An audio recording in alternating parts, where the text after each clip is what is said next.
Suprarrenal son glándulas que pesan en 4 o 5 gramos. Una corteza y una médula.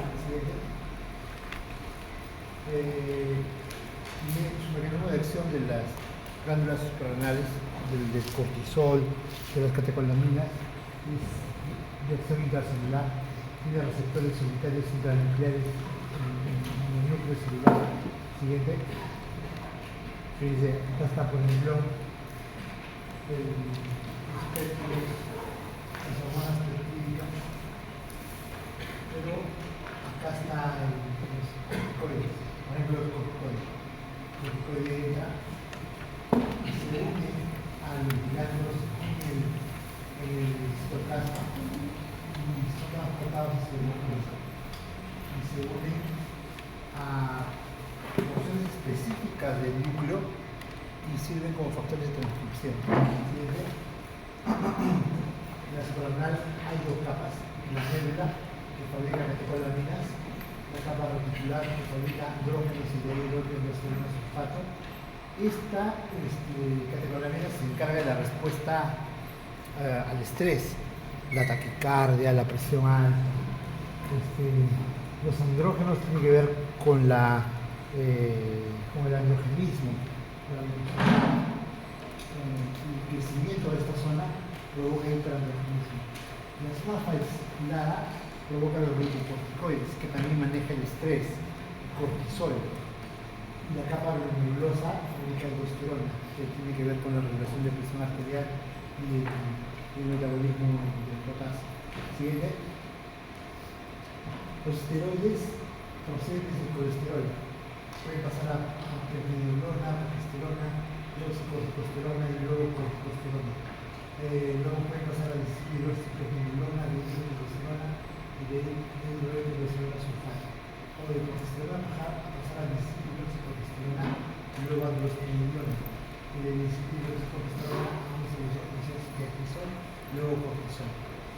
Desde el colesterol se puede formar las hormonas como cortisol, como dihidrotestosterona sulfato cuando es un idioma. Siguiente. Esta es la renina, angiotensina, aldosterona.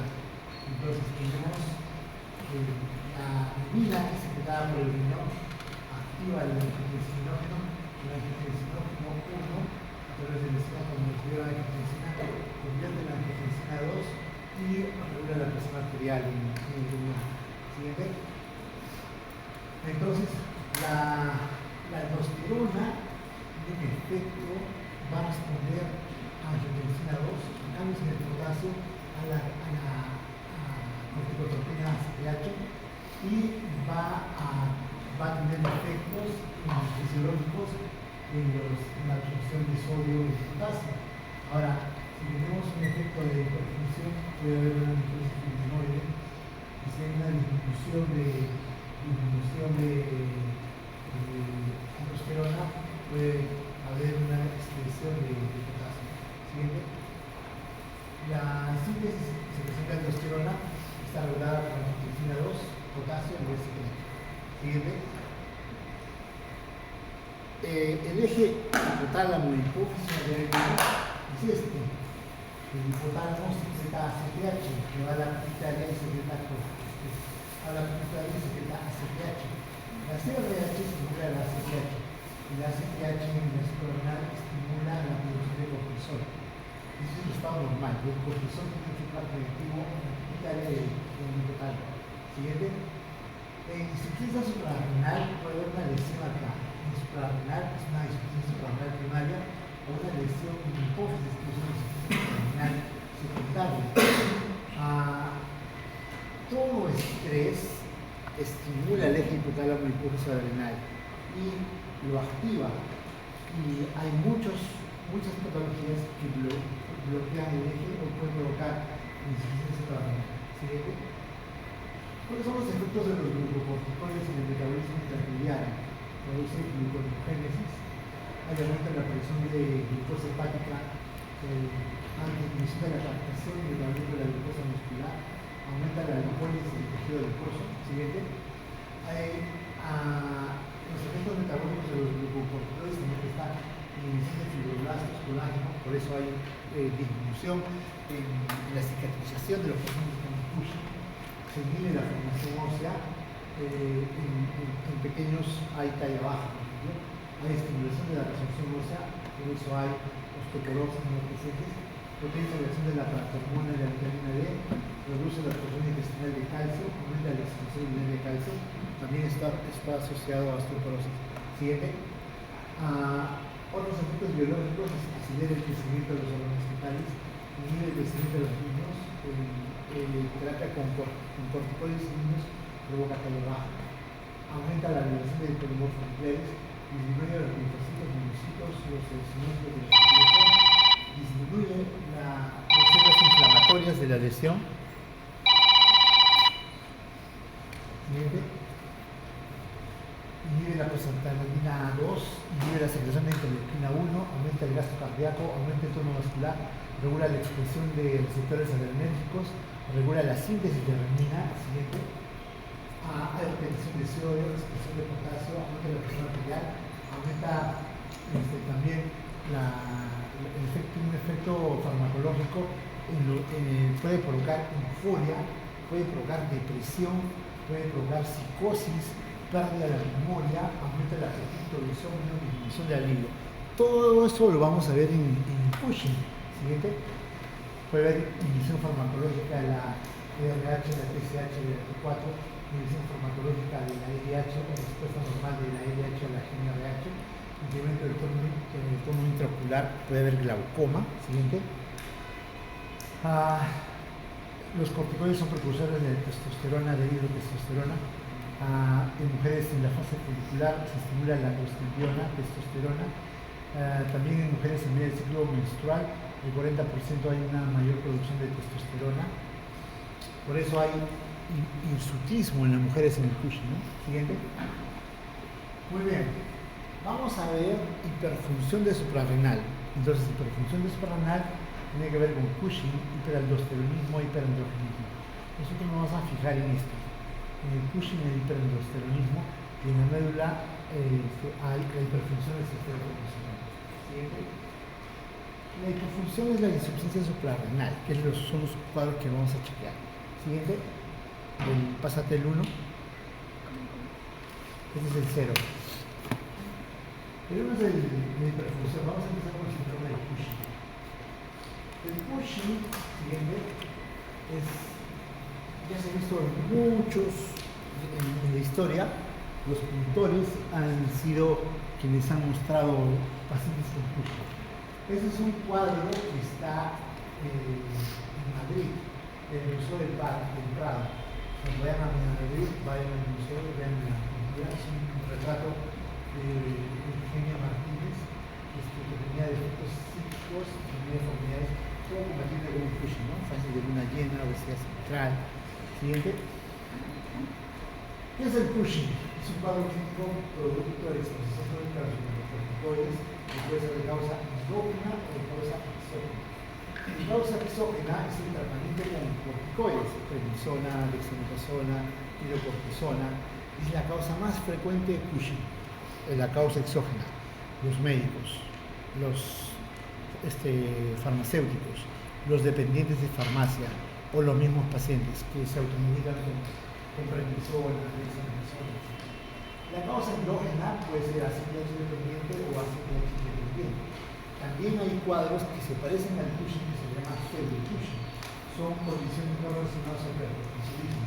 Por ejemplo, elevaciones transitorias de cortisol, de la ACTH, alcoholismo, depresión mayor, diabetes pesada, obesidad severa, estrés crónico, una enfermedad grave, síndrome de ovario poliquístico, también pueden dar pseudo-Cushing. Siguiente.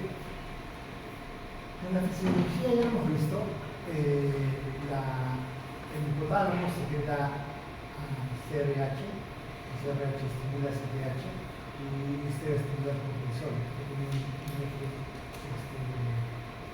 feedback negativo. La acción o la concentración de cortisol empieza a bajar a partir de las 10 de la noche y su punto más elevado es en la mañana, cerca de las 10 de la noche. Entonces, si queremos ver si secreción de cortisol y ver el punto más bajo lo pedimos a las 10, 11 de la noche. ¿Ya? Es el punto más bajo de la secreción de cortisol. Siguiente. La trilogía es múltiple. Tenemos acá, por ejemplo, el síndrome de Cushing independiente de ACTH. La enfermedad de Cushing hipoficial, va a ser un adenoma hipoficial, es el 70%. Enfermedades de Cushing asociadas a la neoplasia endocrina múltiple tipo 1 raro. Síndrome de Cushing por ácido ectópico es 10-15%. Significa ácido ectópico, significa tumores, por ejemplo, de células pequeñas de pulmón, mielomas. Síndromes de Cushing por CRH ectópico que son raros. Síndromes de Cushing no dependientes de ACTH, los tumores suprarrenales, 15%. Carcinomas en el casa, la hiperplasia suprarrenal micronodular, la hiperplasia suprarrenal macronodular asociada a síndrome de Marfan-Albright o hiperplasia endocrina múltiple tipo 1, o el síndrome de Cushing exógeno, ¿no? Que se da por administración exógena de corticoides.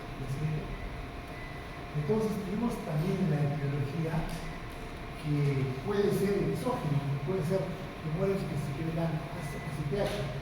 La secreción ectópica de la ACTH será en carcinoma pulmonar de células pequeñas en el 50%, tumores de páncreas, tumores insulares, carcinomas de células pequeñas y carcinoides 10%, carcinoides bronquiales y otras localizaciones 10%, los tumomas 5%, carcinoma medular de tiroides 5%, feobroncitomas, neuroblastomas, paragangliomas 3%.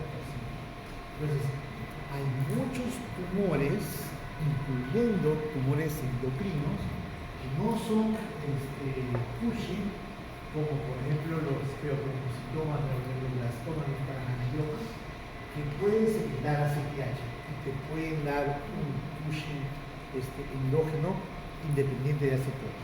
¿Listo?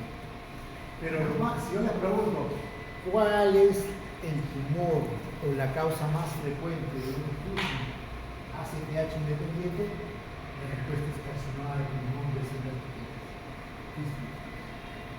Si les pregunto qué enfermedades endocrinas están asociadas a síndrome de Cushing, la respuesta es carcinoma medular de tiroides, feobroncitoma, neuroblastoma, paraganglioma. ¿Listo? Siguiente. Entonces, en la fisiopatología tenemos acá un síndrome de Cushing hipoficial, acá está el adenoma hipoficial que secreta gran cantidad de ACTH y luego produce cortisol, que es el cortisol que produce el Cushing. Pero también podemos tener un adenoma suprarrenal que produce una gran cantidad de cortisol que provoca el Cushing. O podemos tener una hiperplasia nodular y también provocar gran cantidad de cortisol.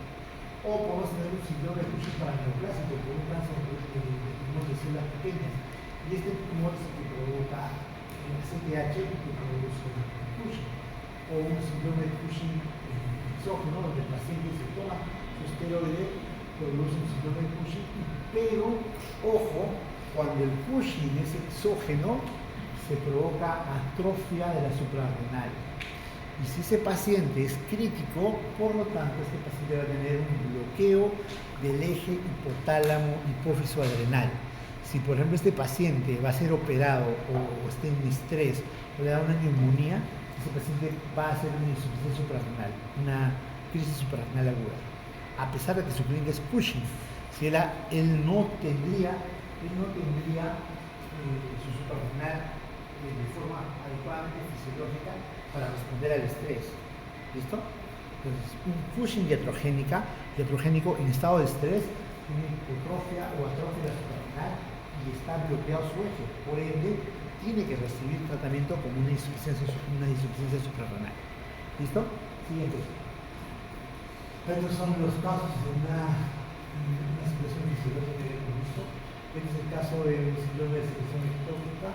Este es el caso de un adenoma hipoficial. En el caso de un adenoma hipoficial tenemos que el ACTH está elevado, el cortisol está elevado y la CRH está baja. En el caso de secreción ectópica de ACTH, la CRH está baja, la ACTH está baja, la ACTH de la hipófisis está baja, pero la ACTH del tumor exógeno está elevada. Y el Cushing por un adenoma suprarrenal tenemos CRH bajo, ACTH bajo y cortisol elevado por el tumor suprarrenal. Siguiente. ¿Cómo se manifiesta el Cushing? Tiene múltiples síntomas y multisíntomas. Lo principal es obesidad, fases de luna llena, neuropatía proximal, cambios en la piel, principalmente estrías violáceas, fragilidad de la piel, plétora, hirsutismo, oligomenorrea, hirsutismo, hipertensión arterial, trastornos psiquiátricos que pueden ir desde la psicosis hasta la depresión, ¿no? Resistencia a la insulina, intolerancia a la glucosa, diabetes, osteoporosis, litiasis renal, aterosclerosis, alteraciones en la coagulación, metabolismo peligroso y mayor riesgo de infección. Todo lo que hemos visto acá en el paciente. Las estrías violáceas, las fases de luna llena,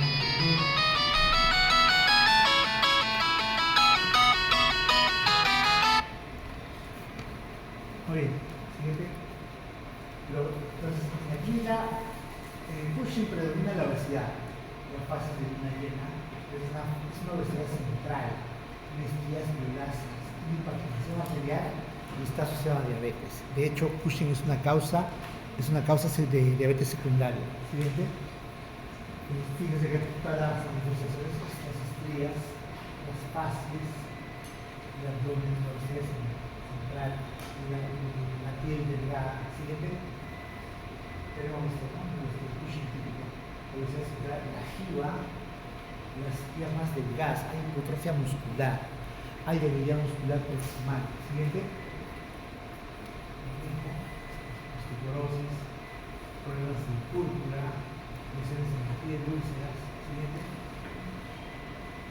Estos son pacientes nuestros, ¿no? Fíjense, fase de luna llena, la jiba, las estrías violáceas, que son muy diferentes a las estrías del ovario poliquístico, de la obesidad, que son estrías blancas, blanquecinas. La siguiente es una paciente con cefalea, plenta engrosada, obesidad central, jiba, y es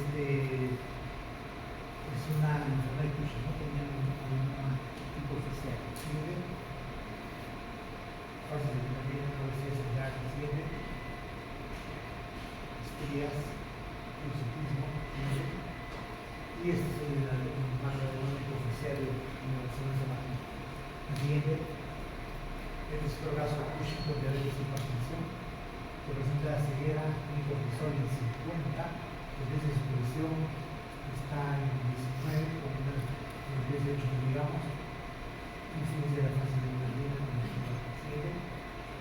Igual, esta es una paciente de 16 años con púrpura trombocitopénica idiopática, que recibió corticoides de 15 años, o sea, ha recibido 11 corticoides. Y fíjense cómo está. Este es un Cushing diabético. Siguiente. Este es otro Cushing de una niña de 7 años que por su asma ha recibido corticoides. Fíjense, está con obesidad central, disociativa, fase de luna llena. Siguiente. ¿Cómo hacemos el diagnóstico? Para el diagnóstico hay un primer paso. Hay que confirmar el exceso de cortisol. Por eso medimos cortisol sérico en la mañana o en la noche. El cortisol sérico normal es de 5 a 25 en la mañana. En la noche debe ser menos de 5. Si es que eso excede, hay hipercortisolismo. Otra, más confiable, es que midamos el cortisol en orina de 24 horas. Lo normal es menos de 100. El hipercortisolismo es mayor de 200 o 300. Luego, podemos hacer un test de supresión con 1 miligramo de dexametasona. Damos 1 miligramo de dexametasona a las 11 de la noche y se mide el cortisol a las 8 de la mañana. Si el cortisol es menor de 1.8 es negativo, ese paciente no tiene hipercortisolismo. Pero si el cortisol es mayor de 1.8 hay sospecha de hipercortisolismo. Otra forma de medir el cortisol es cortisol en salir de la noche, 11 de la noche. Lo normal es que sea menos de 0.25. Y si está mayor de 0.15, hay sospecha de hipercortisolismo. Pero el primer paso es demostrar que hay hipercortisolismo. Y tenemos 4 pruebas. De estas 4 pruebas podemos usar 2. Lo más frecuente es cortisol en la mañana o cortisol en comida 24 horas. O también el test de supresión con 1 miligramo de dexametasona. Una vez que hemos demostrado que hay hipercortisolismo, entonces hacemos unas pruebas para localización y se mide ACTH. Si la ACTH está mayor de 15, entonces significa que la ACTH está estimulando la suprarrenal. Por lo tanto, pues puede tratarse de un adenoma hipoficiario o un síndrome de secreción ectópica de SPH. Entonces, luego podemos, para identificar si es central, se hace una prueba, que es la prueba de supresión, a ver si se alta de la zona. 2 miligramos cada 6 horas por 2 días, hasta llegar a 8 miligramos en total, y se mide el cortisol al día siguiente de los 2 días. Si el cortisol ha suprimido más del 50% del cortisol basal el día antes de darle la zona, cuando suprime, se trata de una enfermedad de Cushing. Los adenomas hipoficiarios tienen la virtud de suprimir los valores de cortisol con altas dosis de dexametasona. Si no disminuye, por lo tanto, puede tratarse de un síndrome de secreción ectópica SPH. Y entonces podemos usar imágenes, tomografía o resonancia. Lo más indicado es resonancia magnética. Entonces, en resumen, hacemos demostración de hipercortisolismo. Y luego usamos SPH y hacemos la prueba de supresión de dexametasona a dosis alta de 8 miligramos. ¿Listo? Siguiente. Entonces acá tenemos paciente con sospecha, medimos cortisol libre en orina, sale negativo, se descarta, si es positivo, acá tenemos que confirmarlo con otra vez la prueba o prueba de dexametasona a dosis 1 miligramos. Si se confirma, se ve la CPH. Si la CPH es menor, es un Cushing independiente de CPH. Si se determina el CPH y está elevada, entonces si suprime con 8 miligramos es un adenoma hipoficiario. Y si no suprime, probablemente estamos ante un caso de un tumor que secreta CPH. Siguiente. Listo. Entonces, Cushing es una enfermedad frecuente.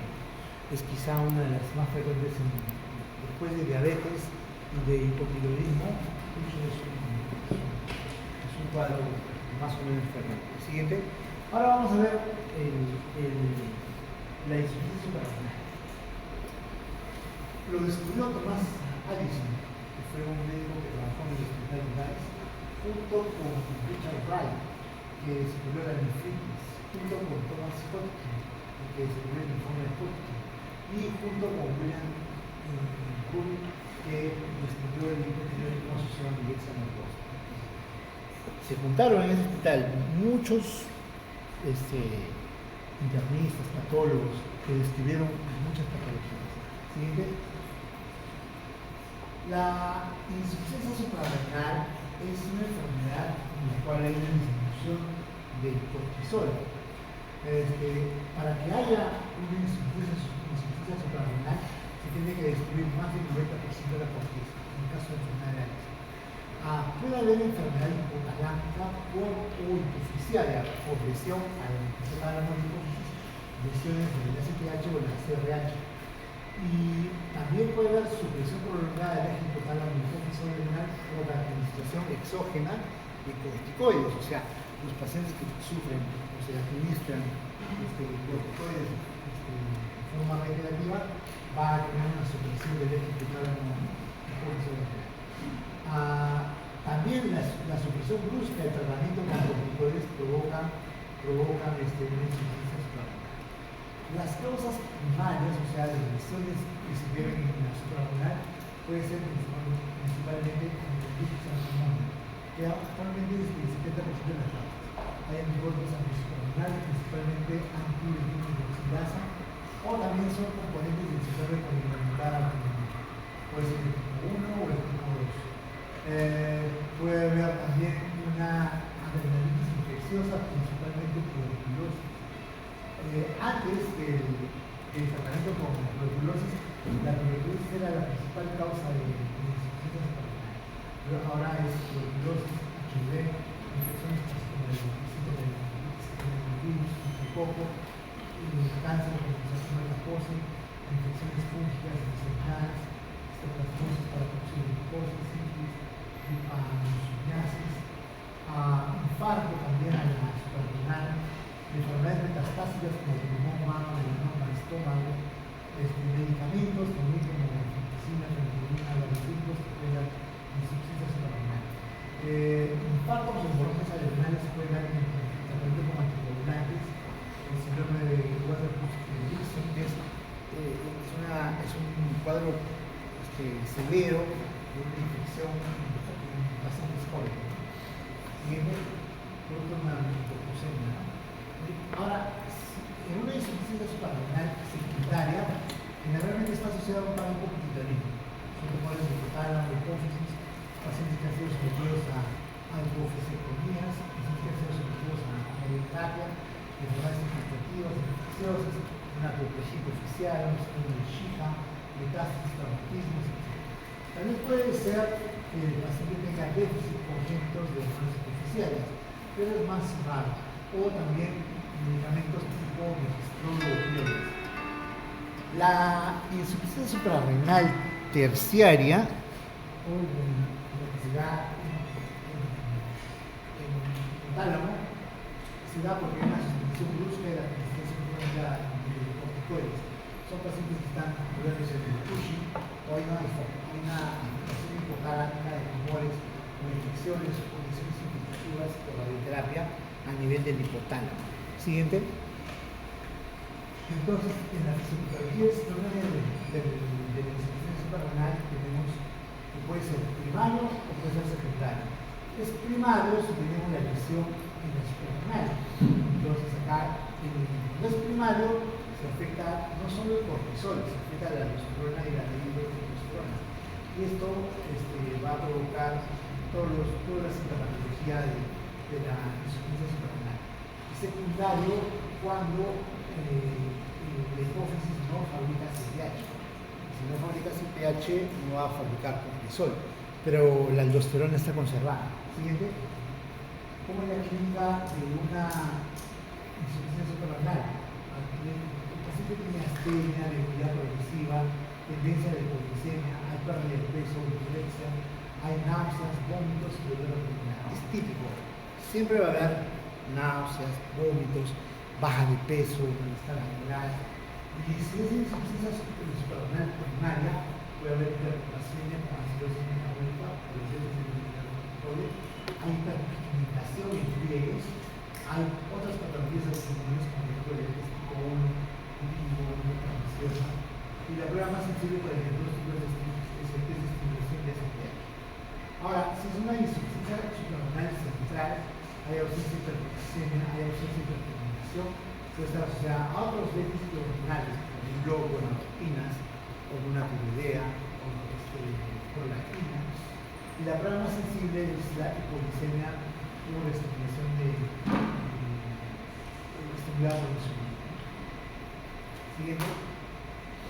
Ahora, los signos y síntomas ocasionados por la deficiencia de los glucocorticoides, fatiga, falta de energía, pérdida de peso, pérdida de apetito, dolores musculares, dolor articular, fiebre, anemia nefrocítica, linfocitosis, eosinofilia, la presión que puede ser un poco aumentada, puede haber hipoglicemia, que es más frecuente en los jóvenes y niños, hipotensión arterial y hipertensión muscular. Siguiente. Puede también haber síntomas asociados a la deficiencia de mineralocorticoides, dolor abdominal, náuseas, vómitos, mareo, hipertensión, deseos de consumir sal, hipertensión arterial, aumento de la creatinina, hiponatremia, hipertensión. Siguiente. Y signos asociados a la deficiencia de andrógenos, falta de energía, piel seca, pudismo, más en mujeres, pérdida de libido, pérdida de libido público y obesidad, sobre todo en mujeres. Siguiente. Tienes el cuadro que es ¿no? Es un paciente delgado, con hiperpigmentación en pliegues, hay hiperpigmentación en glucosa, hipotensión arterial, hipoglicemia. Siguiente. Fíjense una paciente con insuficiencia suprarrenal de acá del hospital, una hiperpigmentación de piel y de mucosas. Siguiente. También en las manos, en los dos dedos también. Siguiente. En la lengua, y es producto del problema de una tuberculosis pulmonar biliar. Siguiente. Esta es una paciente 20 años antes de su insuficiencia suprarrenal. Siempre, al igual que la acromegalia o Cushing, es importante ver fotografías de años previos. Tiene poco cambiado de estabilidad, hiperpigmentada. Siguiente. Fíjense los pliegues, cosas hiperpigmentan. Las cicatrices hiperpigmentan. Siguiente. Es una cicatriz hiperpigmental. Los pliegues hiperpigmentan. Siguiente. Ahora, como les dije, en la insuficiencia suprarrenal primaria, o sea, en la lesión suprarrenal, acá lo que ocasiona es que la CTH puede estar alta, el cortisol está bajo, entonces no hay un impacto adecuado, pero la aldosterona también está alterada. Por lo tanto, la presión está más baja, el sodio bajo y el potasio elevado. Entonces, en una insuficiencia suprarrenal primaria, el compromiso hemodinámico es más severo. Hay un componente médico. Siguiente. En una insuficiencia suprarrenal secundaria, acá la lesión es en hipófisis, la CTH está baja, el cortisol también está bajo, pero la aldosterona está normal. Acá la presión arterial está controlada, el sodio más elevado, la presión más baja. ¿Por qué? Porque funciona el sistema renina que funciona el aldosterona. Siguiente. Entonces, ¿cómo diferencio la insuficiencia suprarrenal primaria y la secundaria? Hay hiperpigmentación en la primaria, hay hipercalemia en la primaria, hipercalemia en la primaria, acidosis metabólica en la primaria, hipertensión en la primaria, mitíligo es más probable en la primaria, alopecia más probable en la primaria, asociado a síndrome poliglandular en la primaria, deficiencia de hormonas hipoficiales en la secundaria, ACTH está elevada en la primaria, baja en la secundaria, y la ACTH estimula el cortisol y la aldosterona no responden en la primaria, el cortisol en la secundaria no responde, a la aldosterona sí puede responder. El tratamiento de la primaria es con glucocorticoides, familia de los corticoides, y el tratamiento de la secundaria es solo glucocorticoides. Siguiente. ¿Cómo hacemos el diagnóstico? Sencillo, tenemos la química y se mide cortisol en la mañana. Si el cortisol en la mañana, 8 de la mañana, es menor de 3, es diagnóstico de insuficiencia suprarrenal. Si luego se mide ACTH, si la ACTH está elevada, es una insuficiencia suprarrenal normal. Si la ACTH no está elevada, es una insuficiencia suprarrenal secundaria. Si la ACTH está entre 3 y 18, si la ACTH es estimulación, la ACTH con 200 miligramos.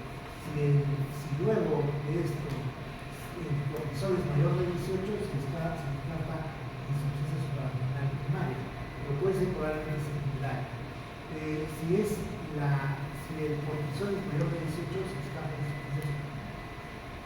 El test de hipoglicemia con insulina es un test que le hacemos acá. El paciente tiene que estar en una camilla, en observación continua, y se le canaliza una vía. Y luego le ponemos 0,1 unidad por kilo de insulina diaria. Y luego le provocamos hipoglicemia. El paciente tenemos que estar con 4 puentes de dextrosa 33 listos, y cada 10 minutos tenemos que medir la glucosa con un glucómetro. Cuando el paciente llegue a 35, el paciente se le dosa el nuevo cortisol. Y si está con el cortisol en el momento de hipoglicemia es mayor de 20, significa que no tiene insuficiencia suprarrenal, responde.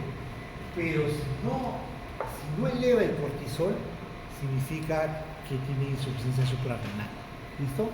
Ahora, estos pacientes, esta prueba se hace en pacientes estables, ambulatorios, no sé si hospitalizados, pero tampoco se hace en pacientes que tengan cardiopatía isquémica, epilepsia o enfermedad cardiovascular, de pacientes dinámicamente estables, caminando, sin mayor sintomatología. Siguiente. Bueno, el tratamiento es con glucocorticoides y con mineralocorticoides. Siguiente. Y el otro punto es que puede haber una crisis suprarrenal, que es el estadio más severo de la insuficiencia suprarrenal, ¿no? Puede ser por una suspensión brusca de la terapia, una insuficiencia suprarrenal crónica que evoluciona en forma tórpida por estrés, por una enfermedad grave, sepsis, puede haber una destrucción hemorrágica de la glándula suprarrenal. En niños puede haber septicemia por pseudomonas, hipoxemia, que te da el famoso síndrome de Waldenhaus y en adultos se da por el uso de anticoagulantes. El paciente tiene astenia, fiebre, náuseas, vómitos, diarrea, deshidratación intensa, y el shock puede llegar a coma normal. Esta también son de cortisona, si digamos cada 8 horas y tratar de factores tranquilizantes. Siguiente. tiene su cuadro clínico de la crisis suprarrenal y una crisis adrenal aguda. Paciente totalmente descompensado, mal estado general, en shock, puede llegar a la muerte. Siguiente. Vamos, este es el 2, ¿no? Vamos al 3. Vamos a ver el esteocromocitoma. Siguiente. El esteocromocitoma son tumores endocrinos que se metan catecolaminas y surgen de las células cromatinas y se localizan en la neurones adrenal y neuroporcina. Hay un 10% que son extrarrenales, 10% que son malignos, 10% que son bilaterales. Para el de los pies. Siguiente. La incidencia anual de esteocromocitoma es el 8 por 100.000 personas por año. Son comunes de la etapa sexta década, es igual de frecuentes entre hombres y mujeres. 10% es bilateral, 10% es maligno, 10% es extracelular y más o menos es 0.2% de todos los casos de hipertensión arterial. Siguiente. El esteocromocitoma fabrica adrenalina y noradrenalina.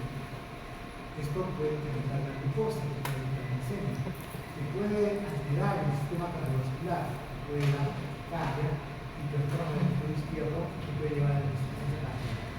La adrenalina y la noradrenalina también las puedes usar, que puede ayudar al diagnóstico. También te puede alterar las arterias. A nivel sistémico te puede provocar hipertensión arterial. A nivel los vasos espláticos puede provocar insuficiencia renal. A nivel de las arterias cerebrales que puede provocar cefalea. Entonces, el cuadro clínico del esteocromocitoma es que te puede dar hiperglicemia, taquicardia, hipertrofia del hemisferio izquierdo, insuficiencia cardíaca, cefalea, insuficiencia renal, hipertensión arterial, guardiaforesis, que puede dar también idioparático o oclusión intestinal. Siguiente. La actividad clásica del esteocromocitoma que se produce en el 53% de los casos es cefalea, sudoración, diaforesis y taquicardia. La hipertensión arterial se da en la mitad de los casos, es una hipertensión sostenida, se da entre el 5 y 15% de los pacientes que tienen, hay un 5 o 15% de pacientes que tienen presión normal, el 85% tiene hipertensión arterial de manejo muy complicado.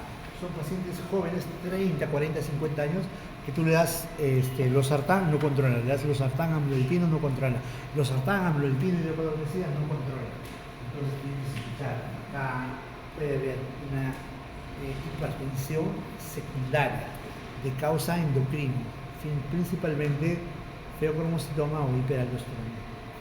Siguiente. El esteocromocitoma y también cardiomiopatia. Eso está por el incremento de las catecolaminas.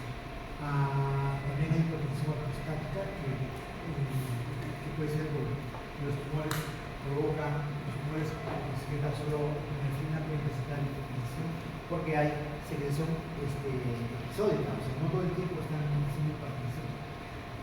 Siguiente. Puede también haber anormalidades en los carbohidratos, hay resistencia a la insulina, prediabetes, diabetes. En una crisis del esteocromocitoma, el paciente puede tener hipertensión, también puede haber hipertensión, hipertermia, cambios en el estado mental y disfunción orgánica. El siguiente es el clínico, puede haber presión borrosa, leukoplakia, pérdida de peso, poliuria, polipsia, estreñimiento, leucocitosis, trastornos psiquiátricos, leucocitosis, incremento de la velocidad de sedimentación. Y ojo, el paciente con esteocromocitoma tiene hipertensión, cefalea y diaforesis. ¿Ya? Siguiente. Cefalea paroxística, taquicardia, diaforesis. Siguiente.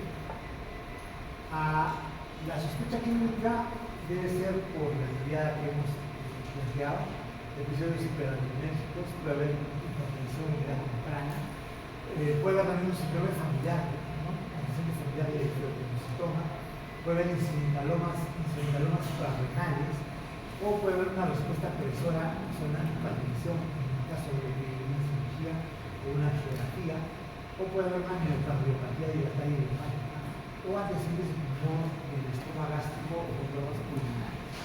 Siguiente.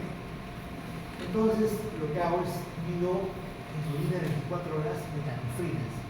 El diagnóstico es mayor de 400 microgramos en 24 horas. También puedo medir noradrenalina, mayor de 170, epinefrina, mayor de 35, dopamina, mayor de 700. Pero lo que más nos sirve es metanefrina y insulina. También puedo medir el plasma, pero el problema del plasma es que la secreción de catecolaminas y de metanefrinas es episódica. Puede que la agarres en la parte basal o que la agarres en el pico. Es mejor tener un poco. Siguiente. Entonces tenemos un diagnóstico de metanefrinas en orina de 24 horas. Si es positivo, vamos a tener elevaciones por encima de 2 veces el nivel superior normal. Entonces, si es positivo, hago tomografía o resonancia y tengo que buscar un tumor, puedo buscar una masa paradójica. Si es mayor de 10 centímetros, hago estudios hospitales focal. Si es menor de 10 centímetros, hago mamografía para localizar el tumor. Finalmente se va a hacer una cirugía. Estos son los tumores.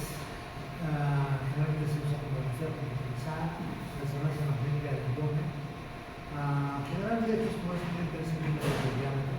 Se puede hacer una tomografía, también se puede hacer una tomografía por emisión de positrones con fluido de suficiente glucosa, una gammagrafía con biodeterminante de dióxido de interés que localiza el tumor. Siguiente. Y el tratamiento es médico, por ejemplo, si voy a hacer tratamiento para el bloqueo del médico, fenilbenzimida, hipertensiva, fentolimida. Si voy a hacer bloqueo beta-agonérgico por dolor, si voy a expandir volumen, puedo hacer una dieta cruzada. Y el tratamiento final es la cirugía. Y la cirugía tiene que ser en un lugar especializado. Siguiente. El tratamiento puede ser bloqueo alfa-adrenérgico, con fenilbenzimida, bloqueo beta-adrenérgico con propranolol. Siguiente. Y la cirugía finalmente es el tratamiento definitivo. Siguiente. Ya, pasa la última. El hiperaldosteronismo. El hiperaldosteronismo primario es un síndrome descrito por el doctor Kohn en 1955, que era una enfermedad de las glándulas suprarrenales en las que se produce y se libera a la sangre gran cantidad de una hormona denominada aldosterona. El doctor Kohn encontró que había tumores que secretaban aldosterona y esos tumores estaban localizados en el suprarrenal. Esa patología la denominó el síndrome de Kohn. Es el hiperaldosteronismo primario. Siguiente. Entonces, el hiperaldosteronismo primario es una enfermedad de las glándulas suprarrenales que produce una gran cantidad de aldosterona. Este cuadro se caracteriza por hipertensión arterial. Hay hipopotasemia, hay disminución de la actividad de la membrana plasmática y hay hipersecreción de aldosterona. Entonces hay elevación de aldosterona y disminución de la actividad de la membrana plasmática. Hay hipertensión arterial y hipopotasemia. ¿Siguiente? Entonces, la causa más frecuente es el hiperaldosteronismo idiopático. Es la hiperplasia de ambas glándulas como cilindros. Los pacientes pueden responder a la angiotensina. La otra causa es el adenoma productor de aldosterona. Son tumores benignos de lesión glomerular de pequeño tamaño, 2 máximo 2 centímetros, y responden pobremente a la acción de la angiotensina. La tercera causa son los carcinomas abdominales productores de aldosterona, que son frecuentes y se sospechan de la presencia de tumores abdominales de 4 centímetros. Y además que la aldosterona suele producir otras hormonas abdominales. Siguiente. También tenemos el hiperaldosteronismo suprimible con glicocorticoides, que es una forma rara de hiperaldosteronismo. Está asociada a una hiperaldosteronismo dominante, hay diferentes grados de hiperaldosteronismo y los sujetos tienen afectación alteración de la función de la aldosterona en una zona fascicular en este terminal. Otro es el hiperaldosteronismo familiar tipo 2, que se caracteriza porque hay hiperaldosteronismo primario por un gen dominante. Entonces hay una hiperplasia bilateral y la transmisión hereditaria es autosómica dominante. O sea, hay hiperaldosteronismo primario en el paciente, en el padre, en el abuelo, en el bisabuelo. ¿Siguiente? Entonces, en la fisiopatología del hiperaldosteronismo hay la reducción de aldosterona, que está sin aldosterona, está controlada por la enzima aldosterona sintetasa, la que convierte 11 dióxido de testosterona en aldosterona. Y esta enzima es codificada por el gen CYP11B2, regulado por la angiotensina 2, y por el potasio vía proteína quinasa C. En el hiperaldosteronismo, la producción de aldosterona no se controla por la angiotensina 2 y deja una angiotensina aldosterona que está suprimiendo. Entonces, la acción de la aldosterona en el hiperaldosteronismo a nivel de tubo contaminado distal del riñón produce un incremento en la absorción de sal, de sodio, agua. Esto produce expansión del volumen extracelular, incremento de sodio, incrementa la presión arterial. Además, la aldosterona provoca incremento de la expresión renal de potasio y produce hipocalemia y produce alcalosis. Siguiente. Esto ya es fisiología. Tenemos la aldosterona que se produce en la zona medular, produce expresión de potasio, incremento de sodio, incremento de la presión arterial. Siguiente. Entonces, la aldosterona estimula la secreción de potasio, de carga de potasio, provoca hipocalemia. También la aldosterona estimula la secreción de iones de hidrógeno, estimula la proteasa de hidrógeno potasio, provoca acidosis intracelular. Esta secreción de hidrogeniones provoca pérdida de hidrogeniones y provoca alcalosis metabólica. Entonces, en el hiperaldosteronismo tenemos producto de la acción de la aldosterona, hipocalemia y alcalosis metabólica. Siguiente. En el cuadro clínico está asociado a hipertensión arterial, que puede ser moderado, severo, puede estar asociado a cefalea y puede haber también un mayor riesgo para diabetes. La hipopotasemia puede provocar fatiga, principalmente calambres y debilidad muscular. El paciente no se puede parar. El paciente, digamos, se sienta, está en la silla o en el baño y no se puede parar, no puede caminar. La fuerza muscular no puede tener. Puede tener cefaleas, palpitaciones, y la alcalosis metabólica le va a provocar mareos, náuseas, vómitos y contracciones musculares. Entonces, lo típico para sospechar de hiperaldosteronismo es que tengas hipertensión y que tengas debilidad muscular. Si tú le chequeas el potasio, debes tener hipocalemia. ¿Listo? Siguiente. Y si le mides el pH, tienes alcalosis metabólica. Entonces, en el hiperaldosteronismo tenemos debilidad muscular, polidipsia, hipertrofia del ventriculo izquierdo, hay estreñimiento, hay poliuria, puede haber fatiga, hipertensión, en casos severos, hipocalemia, alcalosis metabólica, hipernatremia y sodio urinario elevado. Siguiente. Acá tenemos el sistema de diagnóstico. Tenemos una hipertensión persistente con hipocalemia, hace la sospecha clínica. Entonces, lo que hace es medir la aldosterona y medir la actividad de la retina plasmática. Entonces, si tienes aldosterona elevada y disminución de la retina, actividad de la retina plasmática, y una relación mayor de 30, hay una sospecha de hiperaldosteronismo primario. Si tú tienes aldosterona baja, retina baja, es un pseudo hiperaldosteronismo. Si tú tienes aldosterona alta, retina alta, es un hiperaldosteronismo secundario. Siguiente. Acá tenemos sospecha de exceso de corticoides. Igual, ¿no? Aldosterona alta con actividad renal plasmática mayor de 20-30 es hiperaldosteronismo primario. Aldosterona alta, actividad renal plasmática alta con aldosterona actividad renal plasmática menor de 10 puede ser una hipertensión cardiovascular, hipertensión de aorta, diabéticos, voz de todo de anemia o hipertensión maligna. En cambio, si tengo antesterona baja y adrenalina plasmática baja, puede ser una alteración congénita, administración de corticoides exógenos, tumores, resistencia primaria de corticoides, o incluso puede ser un Cushing. Siguiente. Igual, el diagnóstico, tenemos. Siguiente. Y finalmente el manejo del transdermismo es quirúrgico, se requiere el tumor. Pero puede ser para el tratamiento médico, se puede usar espironolactona o aminoline, ¿no? Siguiente, es la última. Muy bien. ¿Alguna pregunta?